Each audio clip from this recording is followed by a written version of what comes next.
കൊളംബിയയിലെ ഭൂചലനത്തിൽ മരണസംഖ്യ 250 കടന്നു. പ്രദേശത്ത് രക്ഷാപ്രവർത്തനവും തിരച്ചിലും പുരോഗമിക്കുകയാണ്.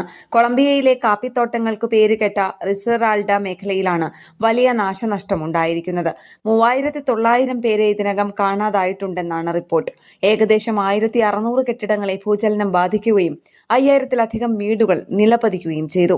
തിങ്കളാഴ്ച പ്രാദേശിക സമയം 7:34 ഭൂചലനമുണ്ടായത്.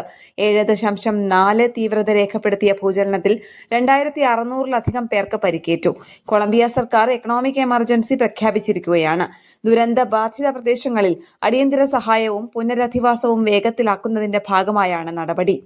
പുതിയ പ്രസിഡന്റ് അധികാരമേറ്റ ദിവസങ്ങൾക്കകമാണ് വലിയ ദുരന്തമുണ്ടായതെന്നിരിക്കെ സർക്കാരിനെ വിലയിരുത്താനുള്ള ഘടകമായി കൂടി ദുരന്ത നിവാരണ പ്രവർത്തനങ്ങളെ ജനം വിലയിരുത്തും. ഇന്റർനാഷണൽ ഡെസ്ക്, കേരള പ്രണാമം.